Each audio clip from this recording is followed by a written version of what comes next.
CPS continues to hold stakeholder information sessions about COVID-19 vaccine rollout.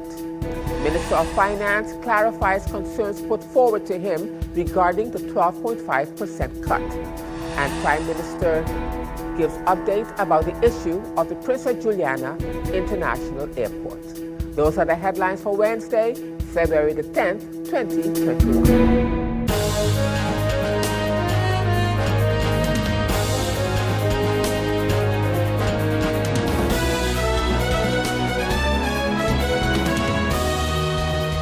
Good evening, viewers. This is SXM Daily News, and I'm Valerie from Britain. Thank you so much for joining me this evening. And as usual, we have a full newscast for you, so let's get started. In our first story, Prime Minister of St. Martin, the Honorable Sylvia Jacobs, gave an update this morning at the Council of Ministers' weekly press briefing about the issues at the Princess Juliana International Airport and on receiving the letter from the World Bank. The Prime Minister says that government is doing what is necessary to ensure that good corporate governance is always executed at all levels of management of not just this, but all government-owned companies. As Government of St. Martin is the sole shareholder of the holding company of the Princess Juliana Airport, which is the sole shareholder of the operations company, government is doing what is necessary to ensure that good corporate governance is always executed at all levels of management of not just this, but all government-owned companies. As shareholder, we will also be ensuring that the holding company, which answers directly to us, does what is in their mandate to do without interference from outside parties, and as such have requested updates related to the ongoing reconstruction projects, the finances, as well as existing agreements. The letter of the World Bank will also be addressed in our extraordinary meeting of the Council of Ministers prior to sending a response, especially regarding the channels of communication with government regarding their concerns, especially seeing that government has pledged and has been committed to executing the projects that are already in implementation, of which the reconstruction of Princess Juliana International Airport is one of our top priorities. So as we meet as a council to deliberate on what has been submitted to us from the holding, etc., we will then respond in a letter to the World Bank. As such, as we see the letter actually ongepast, as they say in this, in the Netherlands and in Dutch at this time, seeing that we already have agreements in place and corporate governance cannot be interfered with at any level. Meanwhile, Independent Member of Parliament Christophe Emmanuel, speaking on the program Online with Fernando Clark last evening on SOS Radio, the Independent Member of Parliament tackled the issue of the airport as well. I read this article that came out concerning the World Bank and the liquidity and the loan for the airport and all kind of stuff. And I wrote an article on it that came out a while ago. I just saw it a while ago on SMR News and other sites. And I'm saying to myself, so now the World Bank is the government of St. Martin to determine who must work and who mustn't work and who should be hired and who shouldn't be hired. And in the article I said, and I make mention, so what happened if Mingo dies tomorrow? What happened if he's incapacitated? What happened if he can't continue? I mean, again, they have no authority to decide who can or who should. And then I didn't know that the loan agreement was attached to Mr. Mingo being the CEO, to an individual. Yeah. So then, in other words, the loan wasn't given to the airport for it to be completed. The loan was given to an individual. Which one is it? I think it's an irresponsible statement that was made. And for the World Bank to suggest as such, I think, they're out of place. But I don't want to put it on the World Bank because I don't really believe that. I don't believe that they would make such an irresponsible statement because in their articles of incorporation and good governance and fraud, it is clearly mentioned in there that their day-to-day operations of government, they don't get involved in. You're the World Bank. Your particular role is funding and this and that and procurements. What are you doing making as such a decision? I don't believe it. I'll tell you what that is. That there is Mingo. That is the lawyer. I call her the Queen of the South. It's a cartel going on down at the airport. It's a racket. It's a fleecing, okay, going on at the airport. And at this juncture, I think the prosecutor's office should get involved. I think the ombudsman, the integrity chamber should get involved in what is happening and what is going on there at the airport. I also think it's a takeover. It's a takeover, okay, by the Dutch government, BZK and Schiphol to acquire the bonds, to control and have a much more bigger say. Because again, you know, we are making all these agreements with, look, listen, let me read this for you. Schiphol, Mr. C. Connor, Director, NRBP. Nominations for PJIA NV, 22nd of May 2019. Dear Mr. Connor, as discussed with Mr. Brian Mingo, I hereby confirm that Royal Schiphol Group would like to nominate the following persons for PJIA NV. Mr. Rabin Staves for the position of Chief Financial Officer. Mr. James Fazio for the position of Member of the Supervisory Board. Mr. Alan Maka for the position of Member of the Supervisory Board. Please let me know if you have any questions or comments. Kind regards, Rule Helemus, Director, Schiphol International. Now, here's the thing. Schiphol ain't give St. Martin no money, you know. Schiphol Airport didn't donate or give no funding whatsoever to PGIAE. And as we continue now with other news, this item out of Curacao, on Monday, February the 8th, 2021, the 40-year-old RL was arrested in Curacao for involvement in an alleged criminal organization.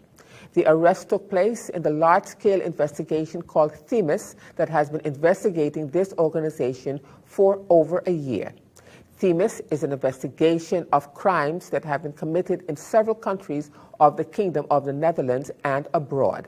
Therefore, a special investigation team was formed for this research, consisting of members of the police forces of St. Martin, Curacao, Aruba, and the Joint Criminal Investigation Team, RST. This investigation team is under the leadership of the Public Prosecutor Office St. Martin and the Public Prosecutor Office Curacao. Earlier arrests in this investigation took place in November of 2020 in Curacao. The suspect RL was arrested in his vehicle. He is suspected of having been part of an alleged criminal organization held responsible for several murders and the international trade in narcotics and money laundering. The suspect RL was temporarily staying in Curacao at a resort where a search of his hotel room took place on February the 8th, 2021, under the direction of the examination magistrate. Anyone who has information that can help the investigative team can reach them via the following numbers. At the WhatsApp number for Curacao, 5999-521-3865 in Curacao, or 1-721-586-5052 on St. Martin. And still to come, virtual tour of St. Martin General Hospital launched. I'll have the details to that story and much more when SXM Daily News returns.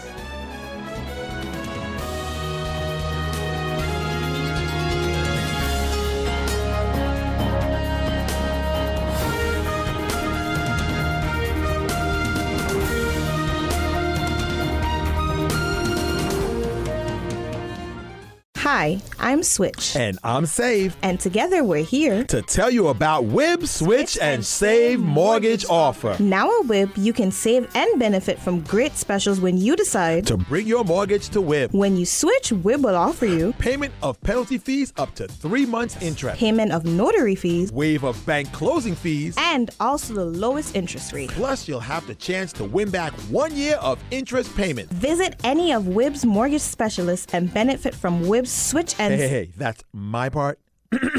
And Save mortgage offer. WIB, your partner in progress.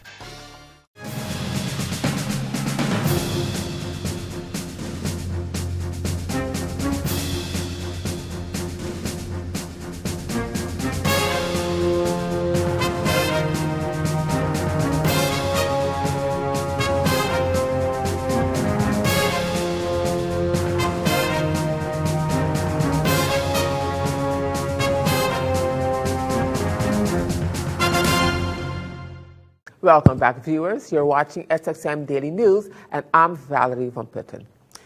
The Ministry of Public Health, Social Development and Labor, Ministry VSA, Collective Prevention Services, CPS, headed by the head of CPS, epidemiologist Mrs. Ava Lisa DeWeaver, continued with its stakeholders' COVID-19 vaccine awareness campaign on Wednesday evening, where 2 virtual presentations were given to the faith-based organizations and the Indian Merchants Association, the IMA. On Thursday evening, sessions were held with the community councils and the senior citizens organizations. Incredibly good and important questions were brought forward from the community leaders, and at the end of all meetings, the role of the community leaders was discussed, as they play a vital role in stopping the spread of misinformation within their respective communities.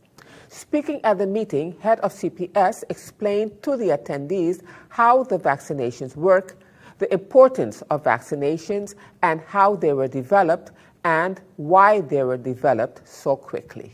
In tonight's presentation, we will just go over a little bit about how vaccinations work. We have a short video that explains the importance of vaccinations. We will also just briefly go over how they were developed and why they were developed so quickly, because there have been a lot of concerns and questions in the public about how quickly the COVID-19 vaccine has been rolled out. Then we will just discuss a little bit about our target groups for receiving COVID vaccine on St. Martin, discuss a little bit about the side effects of what we know for the vaccinations, and why you should not, who shouldn't get the vaccine, and lastly, leading towards you as community leaders and well-respected leaders in your community, what we would like for you to take home as messages for your congregation and or community. And then in the second part of our presentation, we will just briefly discuss about the COVID situation for the vaccines on St. Martin, what it looks like, where the locations are, who would we be rolling out the vaccine to first, and then end it again with a question and answer session.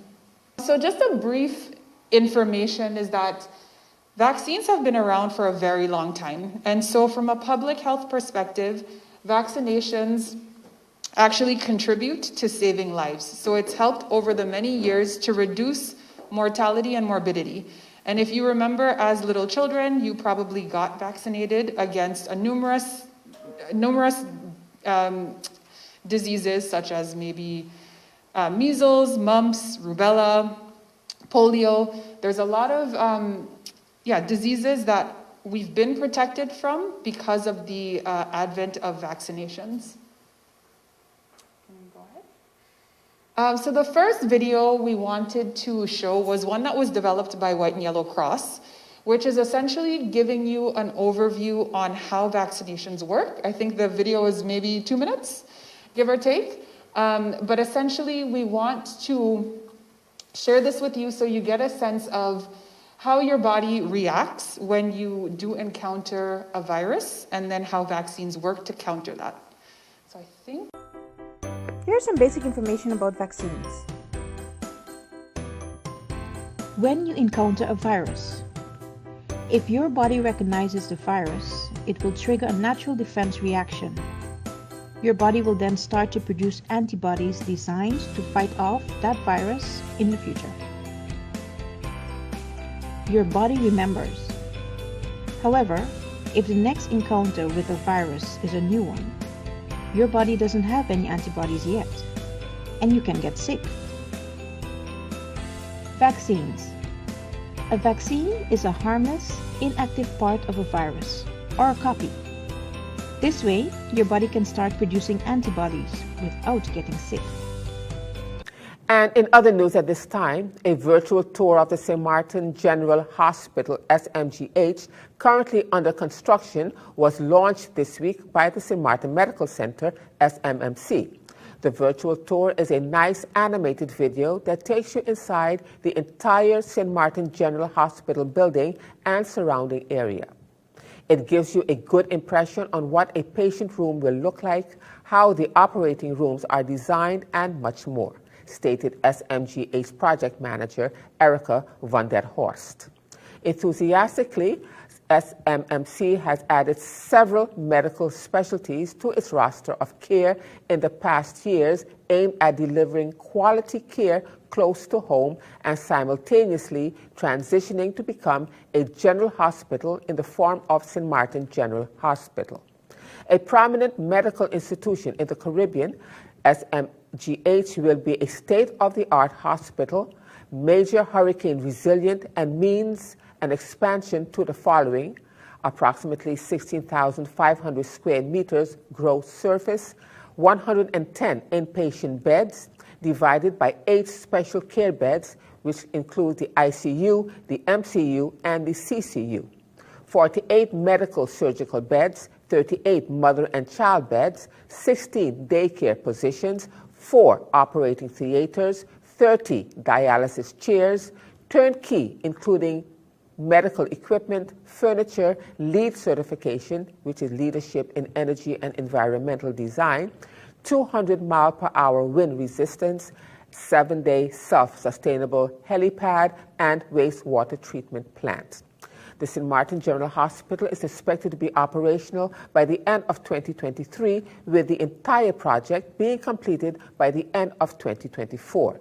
It is expected that St. Martin General Hospital will further increase St. Martin's medical tourism, adding to the general economy of the island while simultaneously diversifying it. And as we continue now in other news, speaking at the Council of Ministers weekly press briefing, Minister of Finance, the Honorable Adwell Edion, briefly explained the concerns put forward to him regarding the 12.5% cut of the conditions set forth by the Netherlands. And according to the minister, he clarified a couple of other things. Last week we passed 3 laws in regards to the conditions set by the Netherlands.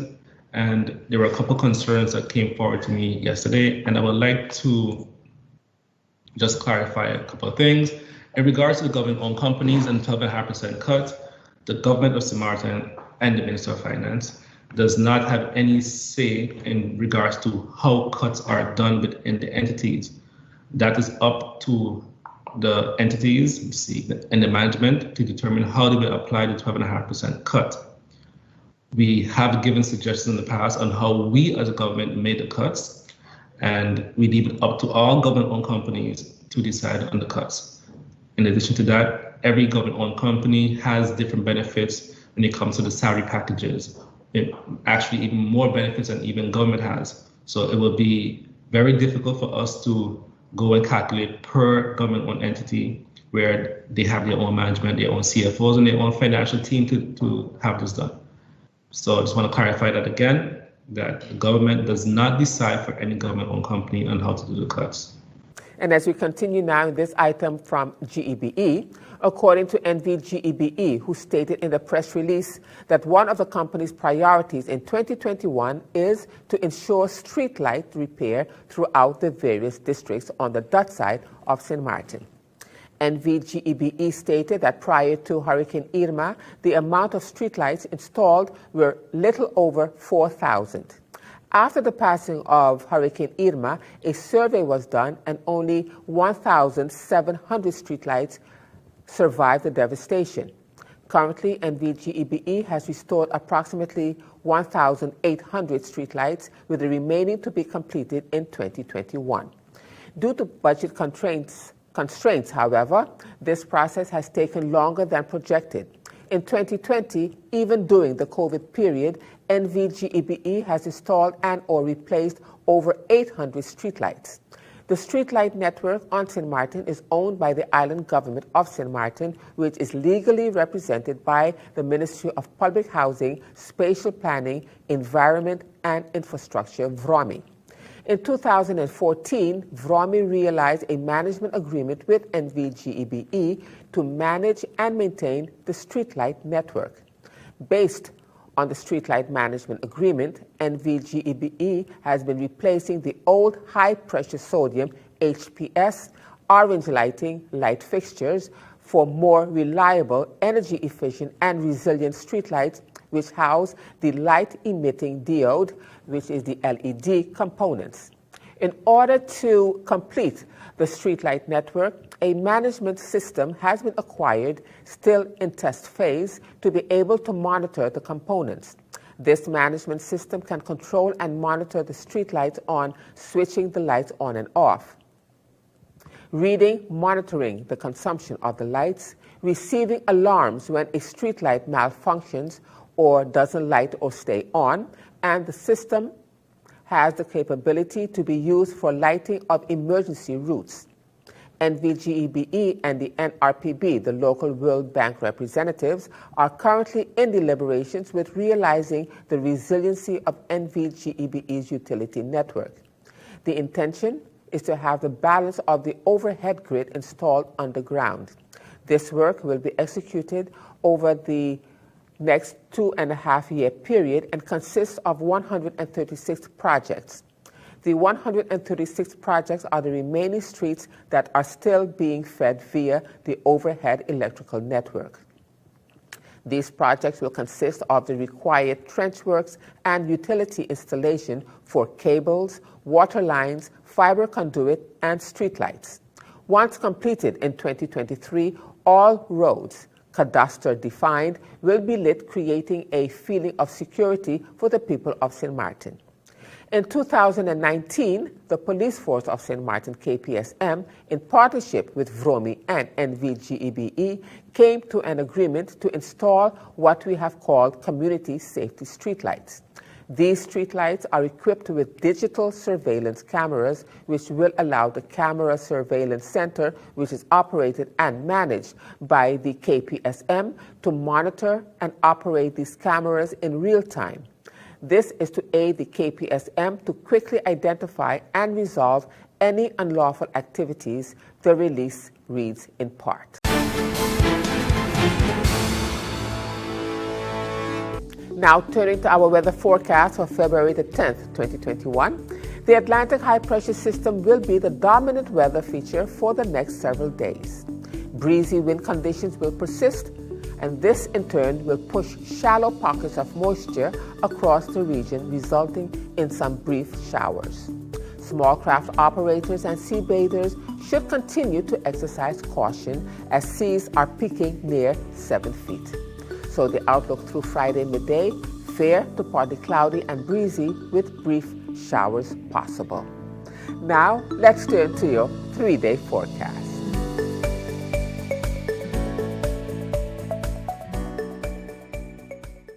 And still to come, Minister of Education responds to the dismissal of NEPA's director. I'll have the details to that story when SXM Daily News returns.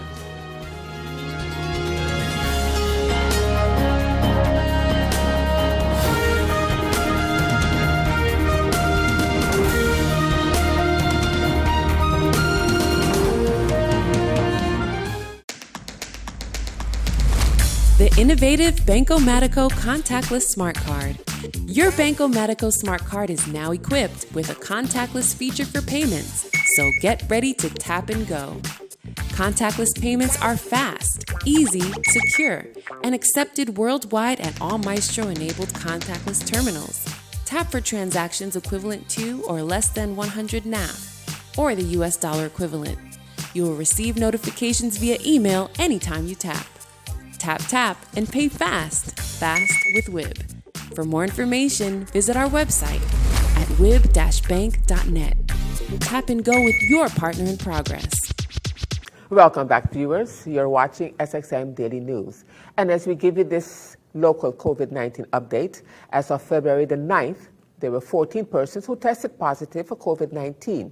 However, 23 persons have recovered, bringing the total active cases to 108. The total number of confirmed cases is now 1,952. The Collective Prevention Services, CPS, are monitoring 107 people in home isolation. One patient remains hospitalized at the St. Martin Medical Center. The total number of deaths due to COVID-19 remains at 27. The number of people recovered since the first case surfaced on St. Martin has increased to 1,817. 155 people are in quarantine based on contact tracing investigations carried out by CPS. The Ministry of Public Health, Social Development and Labor, VSA, the airport health team, in collaboration with the Healthcare Laboratory St. Martin, HCLS, have tested 2,415 travelers arriving at the Princess Juliana International Airport, while CPS has tested 16,065 people throughout the community. As the numbers continue to fluctuate, CPS will continue to actively execute its contact tracing measures. Minister of Health Richard Pandafleck urges anyone who is sick or experiencing flu-like symptoms to stay at home and call your general practitioner. For your own health safety, continue to wear a mask, maintain a social distance of 2 meters, practice good hand hygiene, and be mindful of large gatherings. And as we end this edition of SXM Daily News for this evening, Minister of Education, the Honorable Rodolphe Samuel, in responding to a question regarding the dismissal of NEPA's director, Sergio Blomont, the minister said, as minister, it is very necessary that he awaits questions from the members of Parliament in order to answer them appropriately. It is possible that the members of Parliament you mentioned have sent questions regarding NEPA, but as minister, it is also very necessary that we await the questions from the members of Parliament so that we can answer them appropriately. And if questions are then posed in the media and it is stated that they are coming from members of Parliament, it is still necessary for the minister to await, because probably it can take a while for the letters from the members of Parliament to reach the ministry. What I have done yesterday, because I have not seen these letters, is I have asked the administration to really do another look to check whether or not letters has come in. And up until yesterday, the end of the working day, 5 o'clock, these letters has not yet arrived to my person. It does not mean that they are not on their way, which I also mentioned. The topic from Mr. Blumont that is also that you're questioning this morning, most naturally, I did request from NEPA a clarification until I do receive questions to answer. And it is answered and provided to the minister that Mr. Blumont has not been removed and remains an employee in good standing with the NEPA. Mr. Blumont has not, since the inception of his employment, received any warning letters nor poor performance evaluation. I would like to leave that there as it is in regards to Mr. Blumont. And with that, viewers, it brings us to the end of this edition of SXM Daily News. I am Valerie Van Putten. Thank you so much for joining me this evening. And just a reminder that this and other programs are available online. Simply log on to stmartinmediacenter.com for viewing. And on behalf of the SXM Daily News team, we thank you so much for watching and plan on meeting you right back here again tomorrow.